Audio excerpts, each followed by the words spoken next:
Oke, selamat datang. Hari ini kita akan memulai sebuah penelusuran bersama. Kita nggak akan cari-cari kambing hitam atau melontarkan tuduhan ke sana kemari. Sebaliknya, kita akan mengajukan sebuah pertanyaan yang sangat mendasar. Pertanyaan yang mungkin, ya kedengarannya kurang nyaman, tapi penting banget untuk kita renungkan sama-sama sebagai sebuah masyarakat. Coba deh kita bayangin sejenak. Di sebuah negeri, setiap warganya, dari Sabang sampai Merauke, dari petani di desa sampai pekerja kantoran di kota, tiba-tiba aja punya keberanian buat bertanya. Bukan pertanyaan biasa loh ya, tapi pertanyaan-pertanyaan yang fundamental tentang gimana negara ini sebetulnya dijalankan. Kalau rakyat berani mikir, berani meragukan narasi-narasi yang selama ini disajikan, dan berani menuntut jawaban yang jujur, pertanyaannya jadi simpel. Siapa yang bakal paling keganggu? Siapa yang posisinya jadi paling terancam kalau mereka harus ibaratnya buka semua kartu di atas meja? Siapa yang harus kerja ekstra keras buat ngerjemain setiap kebijakan yang seringkali penuh istilah teknis yang bikin pusing ke dalam bahasa yang bisa dimengerti semua orang? Bayangin, nggak ada lagi tuh ruang untuk abu-abu, nggak ada lagi celah buat interpretasi ganda yang ujung-ujungnya cuma nguntungin segelintir pihak. Betul, siapa yang nggak bisa lagi ngumpet di balik benteng jargon-jargon teknis dan labirin prosedur yang sengaja dibikin rumit? Siapa yang nggak bisa lagi ngandelin kalimat sakti kayak, Anda nggak akan ngerti, ini rumit, atau yang lebih simpel, pokoknya aturannya udah begini. Kekuatan kalimat-kalimat itu kan sebetulnya terletak pada ketidaktahuan kita. Dalam penelusuran kita hari ini, kita akan singkirkan dulu deh pertanyaan siapa yang salah. Kita akan beralih ke pertanyaan yang lebih jujur, lebih fundamental. Siapa yang diuntungkan ketika rakyat dibiarkan tidak kritis? Karena kita perlu paham satu hal ini. Dalam sejarah peradaban manapun, ketidaksadaran massa itu bukanlah sebuah kebetulan. Itu bukan takdir. Itu adalah sebuah desain. Nah, ini dia peta perjalanan kita. Pertama, kita akan lihat gimana seorang warga negara yang nggak kritis itu diciptakan. Sebuah produk desain bukan kebetulan. Terus, kita akan identifikasi dua penerima manfaat utamanya, struktur kekuasaan politik dan sistem ekonomi yang berjalan. Kita juga akan lihat gimana keduanya saling menguatkan dalam sebuah siklus yang susah banget diputus. Lalu, kita akan coba definisikan ulang apa sih arti kritis yang sesungguhnya sebelum kita sampai pada sebuah pertanyaan akhir untuk kita renungkan bersama. Mari kita mulai dari asumsi yang paling umum. Kalau kita lihat masyarakat yang apatis, gampang banget kan kita nyimpulin, mereka emang males, atau mungkin mereka kurang pinter, atau yang paling sering, mereka emang nggak peduli aja. Tapi pandangan kayak gini tuh terlalu menyederhanakan masalah. Gimana kalau ketidakpedulian itu sebetulnya bukan sifat alami, melainkan hasil dari sebuah didikan yang panjang dan sistematis? Nah, disinilah kita ketemu sama gagasan brilian dari Paulo Freire, seorang filsuf pendidikan dari Brasil. Menurut dia, pendidikan itu punya dua wajah yang saling bertolak belakang. Bisa jadi alat pembebasan atau sebaliknya, jadi alat penjinakan. Dalam model yang kedua, yang dia sebut pendidikan gaya bank, ruang kelas itu berubah jadi tempat transaksi satu arah. Murid dianggap kayak celengan kosong, dan tugas guru cuma mengisi celengan itu dengan pengetahuan. Nggak ada ruang untuk dialog, yang ada cuma transfer informasi. Coba deh bayangkan dua ruang kelas yang beda banget. Di satu sisi ada ruang kelas yang membebaskan. Di sana, murid mungkin duduk melingkar, berdebat dengan gurunya, diajarin bagaimana cara berpikir, bukan apa yang harus dipikirkan. Tujuannya jelas, menciptakan warga negara yang sadar akan hak dan kewajibannya. Di sisi lain, ada ruang kelas yang menjinakkan. Muridnya duduk berbaris rapi, natap ke depan, disuruh menghafal tanggal dan rumus. Tujuannya, menciptakan subjek yang patuh. Di sini, bertanya itu dianggap gangguan, dan kepatuhan adalah nilai tertinggi. Dan inilah konsekuensi jangka panjangnya yang paling berbahaya. Ketika satu generasi dibesarkan dalam budaya menerima dan bukan memahami, maka saat mereka dewasa dan berhadapan dengan ketidakadilan, entah itu kebijakan yang merugikan atau sistem yang timpang, mereka akan cenderung melihatnya sebagai sesuatu yang normal. Sesuatu yang, ya, memang udah begitu dari sananya. Oke, sekarang kita beralih ke penerima manfaat pertama dari masyarakat yang dididik untuk patuh, yaitu kekuasaan politik. Sejak zaman dulu sampai sekarang, hubungan antara penguasa dan rakyat yang kritis itu selalu rumit, selalu penuh ketegangan. Kenapa? Ya karena keduanya seringkali punya kepentingan yang berbenturan. Rakyat yang kritis itu sebetulnya pilar demokrasi yang sehat. Mereka nggak cuma menerima kebijakan, tapi mempertanyakan dasarnya. Kenapa kebijakan ini dibuat? Siapa yang diuntungkan? Mereka menuntut transparansi penuh, misalnya soal anggaran negara. Mereka nggak gampang puas dengan jawaban yang samar-samar atau nggak lengkap. Secara alami, mereka jadi pengawas, memastikan kekuasaan yang dipercayakan ke pemerintah itu nggak disalahgunakan. Justru sebaliknya, bagi sebuah kekuasaan yang nggak mau diganggu, rakyat yang nggak kritis itu adalah aset berharga.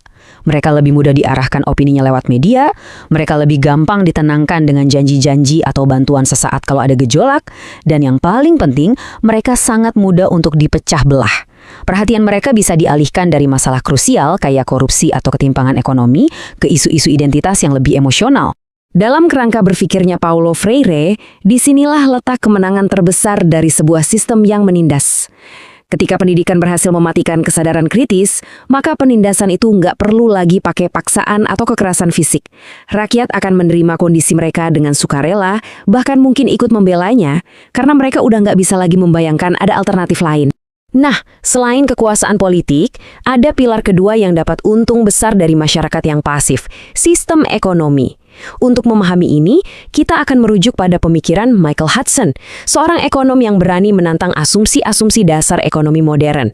Dia sering banget menegaskan satu hal yang sangat penting. Menurut Hudson, kelangsungan sistem ekonomi modern ini sangat bergantung pada satu hal. Mayoritas rakyatnya nggak paham cara kerja sistem tersebut. Ketika rakyat nggak kritis, mereka akan melihat utang bukan sebagai produk sistem, tapi sebagai nasib pribadi. Mereka akan menerima kenaikan harga kebutuhan pokok sebagai takdir, bukan akibat dari spekulasi atau kebijakan moneter. Dan yang paling krusial, mereka bakal memandang ketimpangan kekayaan yang ekstrim sebagai konsekuensi alami dari bakat dan kerja keras, bukan sebagai hasil dari aturan main yang nggak adil. Siklus ini ada di mana-mana, mungkin juga dalam kehidupan kita sendiri. Seseorang kerja puluhan tahun buat nyicil rumah, tapi secara teknis, rumah itu bukan miliknya sampai cicilan terakhir lunas. Bunga yang tinggi dianggap biaya yang wajar. Siklus ini dimulai sejak dini. Anak masuk sekolah, orang tua berutang. Ada anggota keluarga yang sakit, mereka terpaksa berutang. Bahkan, untuk sekedar bertahan hidup dari bulan ke bulan, banyak yang harus bergantung pada utang. Dan yang paling menakjubkan adalah semua ini dianggap normal. Ini adalah bagian dari kehidupan. Kenapa bisa begitu? Jawabannya membawa kita kembali ke ruang kelas tadi. Karena dalam sistem pendidikan kita nggak pernah diajarkan untuk mengajukan pertanyaan yang paling mendasar dan mungkin paling berbahaya. Dan inilah pertanyaan itu, siapa sebetulnya yang diuntungkan dari siklus utang yang seolah-olah nggak pernah berakhir ini? Michael Hudson menjelaskan bahwa banyak sektor ekonomi modern itu udah nggak fokus lagi menciptakan nilai baru, tapi cuma menyedot nilai yang sudah ada. Coba bayangin, seorang petani yang kerja keras menanam padi, tapi ada sistem yang secara otomatis ngambil sebagian besar hasil panennya lewat sewa tanah, bunga pinjaman bibit, dan biaya lain-lain. Petani itu yang kerja, tapi sistemnya yang jadi kaya. Nah, itulah yang terjadi saat hasil kerja keras kita ditarik lewat bunga, biaya admin, dan denda. Nah, di titik inilah dua dunia yang kita bahas tadi, pendidikan dan ekonomi, akhirnya bertemu. Mereka nggak jalan sendiri-sendiri. Mereka itu saling terkait, menciptakan sebuah lingkaran setan yang saling menguatkan. Mari kita sambungkan benang merahnya. Sistem pendidikan gaya Bank ala Freire itu menghasilkan lulusan yang ideal banget untuk pasar kerja. Pekerja yang patuh, yang nggak banyak nanya, dan terima aturan. Para pekerja patuh inilah yang jadi bahan bakar bagi sistem ekonomi ala Hudson. Sebuah sistem yang mungkin kelihatannya stabil di permukaan, tapi di bawahnya penuh ketidakadilan. Freire melihat pendidikan sebagai arena kesadaran. Hudson melihat ekonomi sebagai arena kekuasaan. Nah, ketika akses rakyat ke kedua arena ini ditutup, mereka cuma bisa melihat apa yang kelihatan di permukaan, tanpa pernah paham mesin yang bekerja di baliknya. Dan inilah dampak psikologis yang paling merusak. Seseorang yang nggak bisa melihat struktur yang lebih besar ini akan selalu mengarahkan kesalahan ke dalam dirinya sendiri. Saya gagal karena saya kurang kerja keras. Saya terjerat utang karena saya nggak pintar ngelola uang. Mereka menyalahkan diri mereka sendiri atas kesulitan yang sebetulnya bersifat sistemik. Ironisnya, korban utama dari sistem ini ya rakyat itu sendiri. Ketika kesadaran kritis tumpul, rakyat akan sibuk bertengkar satu sama lain soal hal-hal yang nggak substansial. Mereka gampang diadu domba pakai isu identitas, agama, atau suku. Akibatnya, mereka nggak pernah bisa bersatu buat memperjuangkan kepentingan bersama yang lebih besar, kayak upah yang layak atau pendidikan yang berkualitas. Sementara itu, di level atas, keputusan-keputusan strategis yang menentukan nasib mereka terus dibuat tanpa partisipasi mereka. Kedaulatan rakyat nggak perlu dicabut paksa. Ia dilepaskan secara sukarela. Sedikit demi sedikit, karena rakyat nggak pernah diajari untuk paham apa arti kedaulatan itu. Oke, sekarang kita perlu lurusin satu hal. Mungkin ada sebagian dari kita yang merasa nggak nyaman dengan pembicaraan ini. Ada ketakutan kalau menjadi kritis itu berarti menjadi pembenci. Bahwa menjadi kritis itu artinya harus selalu marah, selalu melawan, dan selalu negatif. Ini adalah kesalahpahaman yang sangat umum, dan mungkin kesalahpahaman yang juga sengaja dipelihara. Padahal ya, kebenarannya justru sebaliknya. Bagi Paulo Freire, kesadaran kritis yang sejati itu nggak lahir dari teriakan di jalanan, tapi dari dialog yang reflektif. Ia lahir dari kemampuan untuk mendengar dan didengar. Dan bagi Michael Hudson, tujuan memahami cara kerja ekonomi itu bukan untuk membenci sistem pasar, tapi supaya kita punya pengetahuan yang cukup untuk nggak ditipu olehnya. Jadi menjadi kritis itu bukan soal marah, ini soal paham. Kita sudah melakukan perjalanan yang cukup jauh ya, dari ruang kelas ke gedung parlemen sampai ke sistem perbankan. Sekarang, setelah membedah semua itu, mari kita kembali ke titik awal kita, ke pertanyaan yang memulai semua ini. Jadi, siapa yang diuntungkan dari rakyat yang tidak kritis? Jawabannya kini seharusnya sudah jelas. Mereka yang posisinya nyaman dan nggak mau diganggu. Mereka yang tidak ingin ditanya. Dan mungkin inilah alasan kenapa gagasan tentang pendidikan kritis sering dicap berbahaya atau radikal. Mungkin ini juga alasan kenapa ilmu ekonomi sengaja disajikan dengan bahasa yang begitu rumit, seolah-olah itu adalah domain eksklusif para ahli, bukan urusan rakyat biasa. Fakta bahwa Anda masih menyimak sampai di titik ini adalah sebuah tindakan itu sendiri. Ini adalah tanda bahwa Anda menolak untuk sekedar jadi penonton pasif. Ini adalah langkah pertama untuk merebut kembali kedaulatan berpikir Anda. Jika penelusuran seperti ini terasa penting bagi Anda, dukunglah kami. Bagikan, sukai, dan berlangganan. Karena kedaulatan sebuah bangsa itu nggak lahir dari amarah sesaat, tapi dari kesadaran kolektif yang terus-menerus diasah di ruang-ruang kecil seperti ini. Jadi, saya akan tinggalkan Anda dengan pertanyaan yang sama seperti di awal.